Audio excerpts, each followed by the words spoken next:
Hello friends, आज हम Lord Byron के बारे में पढ़ेंगे। रोमांटिक एज से बिलोंग करते हैं ये। लॉर्ड बायरन 1785 से लेकर 1824 तक इनका लाइफ स्पेन है। इनके अंकल का नाम सबसे पहले आ रहा भाई, क्यों? Lord William Byron. इन्हीं से ही इन्होंने अपना जो नाम के साथ लॉर्ड लगाना शुरू किया और इन्हीं की वजह से ही लिया है।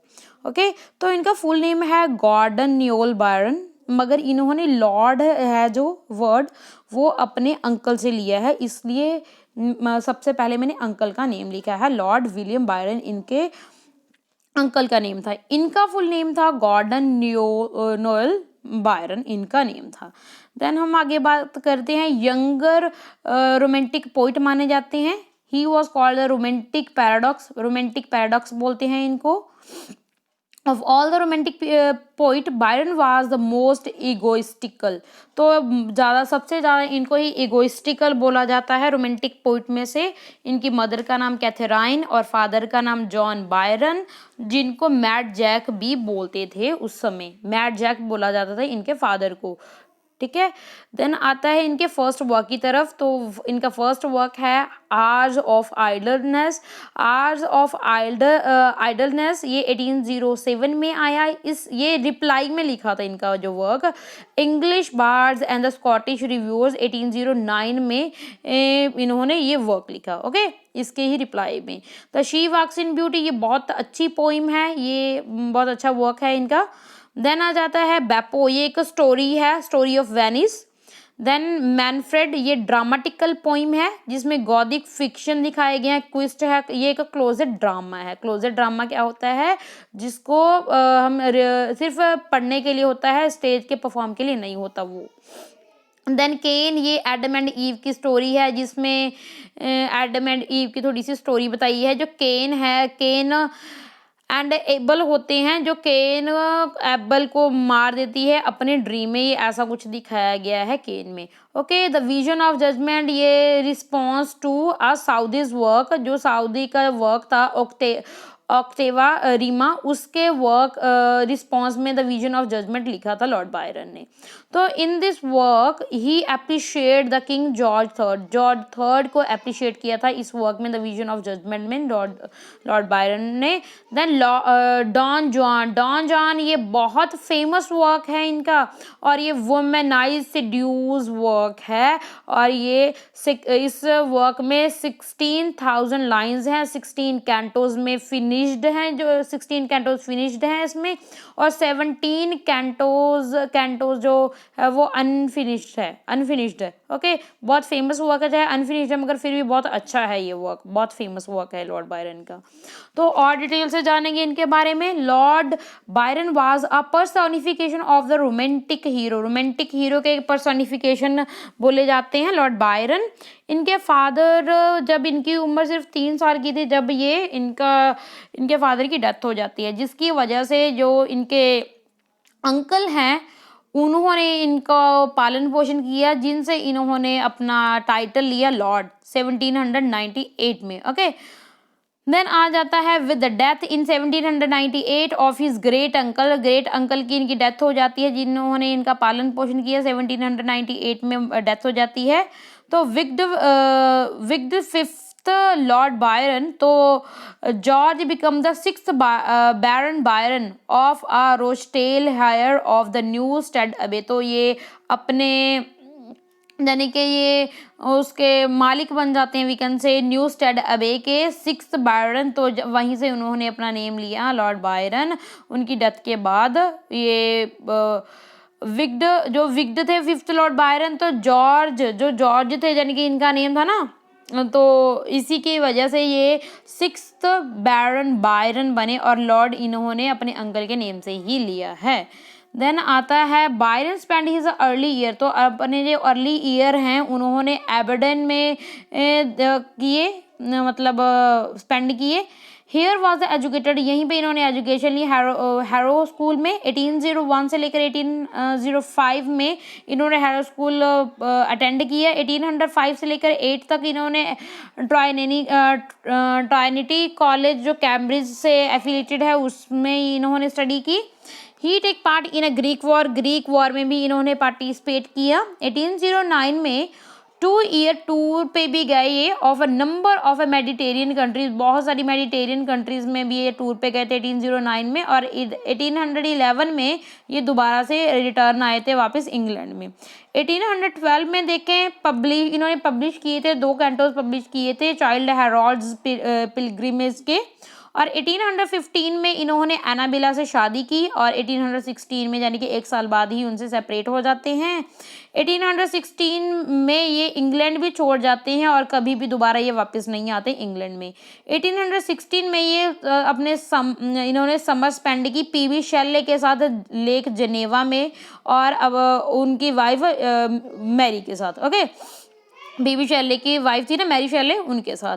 तो 1819 से लेकर 1823 में बायरन ट्रैवल टू इटली तक इन्होंने ट्रैवल किया इस टाइम पीरियड में। इट वाज द पीरियड, ये वो पीरियड था जब बायरन ने अपने मोस्ट फेमस वर्क लिखे जिसमें आ जाता है डॉन जुआन। ठीक है, तो 1823 जुलाई में बायरन लेफ्ट इटली, यहाँ पे फिर इटली भी छोड़ जाते हैं। फिर वो to join the Greek insurgent who were fighting a war of the independence against Ottoman Empire, यानी कि वो इटली भी छोड़ देते हैं। क्यों? क्योंकि वो वार में उन्होंने पार्टिसिपेट करना था इसीलिए।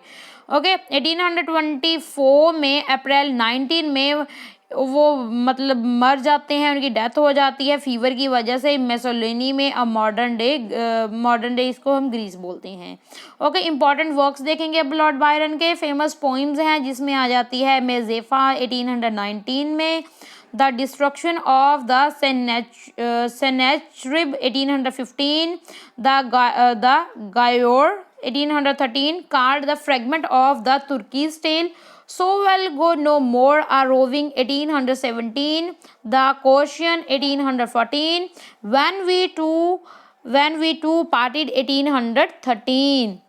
ये थोड़ी सी वर्क हैं। और आगे हैं darkness 1816, Childe Harold's pilgrims 1812 to 1818, she walks in beauty 1813, बहुत फेमस वर्क है, पोइम है। डॉन जुआन 1819 से लेकर 1824 के टाइम ऑफ पीरियड में लिखा। Manfred poetic play. बेपो ये वेनेशियन स्टोरी है एक। द विजन ऑफ जजमेंट ये एक सैटायरिकल वर्क है। Hours of Idleness, the volume of his early poems का ये एक वॉल्यूम था। Epitaph to a Dog ये भी बहुत फेमस वर्क है। English Boards of the Scottish ये एक सटायर है। लारा अटेट। Then ode to Napoleon Bonaparte ये 1814 में ये इनका वर्क आया, बहुत फेमस वर्क है। तो बायरन ने named Alexander Pope as he is a master, तो बायरन अलेक्जेंडर पोप को अपना मास्टर मानते थे।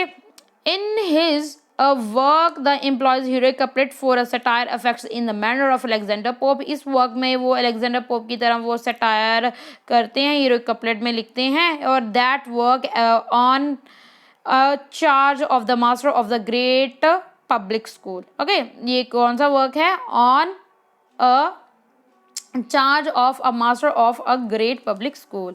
और इन मार्च 1809 में 21 की एज में उनको सीट मिल जाती है the House of the Lords में। ठीक है, देन बायरन ने ओड भी लिखी पोइट थॉमस मोर के लिए, जिसमें इस ओड में उन्होंने एडमायर किया है थॉमस मोर को। तो इन्होंने बहुत से लेटर भी लिखी है फ्रांसिस हॉडसन को। तो Byron refer to the Wordsworth, तो वर्ड्सवर्थ को वो इन लेटर्स में टुड्सवर्थ बोलते हैं। Notice of the life of the Lord Byron, the notice of the Lord Byron ये वर्क है बाय थॉमस मोर जो 1855 में इनका ये वर्क आया। ही इज पब्लिश्ड जॉन मरे, ये इन्होंने उनके जो पब्लिशर जो इनके वर्क्स को पब्लिश करते थे वो थे जॉन मरे। Then Byron wrote a powerful satirical rejoinder in defense of a Keats that was an English bard and Scottish reviewers. इन बायरन के वर्क में मैनफ्रेड एक पोइटिकल प्ले है जिसमें 7 spirit act as a character, जिसमें 7 spirits हैं वो दिखाई गई, वो करेक्टर की तरह ही काम करती हैं। ये 3 एक्ट्स हैं और 3 एक्ट्स सीन है, और scene on the higher Alps, जो सीन्स हैं वो हायर एप्स पे दिखाई गई हैं। तो पोइटिकल प्ले भी लिखे हैं बायरन ने। कौन कौन से प्ले हैं इनके याद रखने हैं, प्ले भी लिखे हैं बायरन ने। Manfred, Cain, Werner, heaven and earth. Okay, then आ जाता है प्ले मेडिनो एंड अ फ्लेरियो, ये 5 एक्ट का है। Then the two Foscari, the historical tragedy है ये। देन आ जाता है सारडेनो पैलेस, ये एक ट्रेजिडिकल वर्क है जो 1821 में आता है। इसमें गोथ को इन्होंने डेडिकेट किया है और ये ब्लैंक वर्स में लिखा है और ये क्लोजेड ड्रामा है, यानी कि इसको परफॉर्म नहीं किया जा सकता स्टेज पे और सिर्फ ये रीडिंग के लिए है। बायरन डेडिकेट हिज प्ले, ये अपना जो प्ले है केन, ये इन्होंने सर वाल्टर स्कॉट को डेडिकेट किया है और ये लीडिंग कैरेक्टर, इस केन में जो लीडिंग कैरेक्टर हैं वो एडम एंड ईव हैं। Okay, Byron's the deformed transformed is a drama, ये भी एक ड्रामा है उनका। आगे हम देखते हैं डॉन जुआन के बारे में। डॉन जुआन, वैसे इनके प्रोनाउंसिएशन जुआन है, मैं जुआन बोलती हूँ ना, वैसे सॉरी फॉर दैट। तो डॉन जुआन है। डॉन जुआन ये एक सटायरिकल पोइम है, इस पोइम को उन्होंने डेडिकेट किया है रॉबर्ट साउदे को। और Byron card in an epic satire, ये एक एपिक सटायर है, बायरन ने बोला है इसको। और ये ओरिजिनली पब्लिश्ड 1819 में हुई और इस के 16 कैंटोज तो कंप्लीटेड हैं और 17th कैंटोज अनफिनिश्ड है। और ये क्योंकि इनकी डेथ हो जाती है 1824 में, इसकी वजह से ये अनफिनिश्ड रह गया। तो लास्ट कैंटोज जो है जितना भी था वो इनके डेथ के बाद पोस्टमसली पब्लिश करवाया जाता है। देन आ जाता है चाइल्ड हेरोल्ड्स पिलग्रिम्स, ये एक लेंदी नरेटिव पोइम है, इसमें 4 पार्ट्स हैं और ये पब्लिश्ड करवाई गई है 1812 से लेकर 1818 के टाइम के बीच में और ये डेडिकेट की है लेंथे को। Okay, she walks in beauty, ये बहुत अच्छी पोइम है लॉर्ड बायरन की। ये शॉर्ट लिरिक पोइम है, एम्बी के टेट्रामीटर में लिखी है, ये 1814 में लिखी है और 1815 में आफ्टर 1 ईयर पब्लिश करवाई है। 11 जून 1814 में। ओके, इन पार्टी, तो 11 जून 1814 में होता क्या है, ये पार्टी में अपने कज़न की जो वाइफ है मैरी एन को मिलते हैं एंड उनसे मुलाकात होती है। दिस पोइम, वो उनकी वो इतनी ब्यूटीफुल होती है कि उसकी ब्यूटी को ही उन्होंने आकर पार्टी से आकर लिख दिया, the she walks in beauty. तो उनकी physical beauty and internal beauty इसमें दिखाई गई है। Okay, then this is all about today's lecture about Lord Byron. जितना भी मेरे पास कंटेंट था मैंने आपके साथ शेयर किया। Thank you for listening me. God bless you. Best of luck for your exam.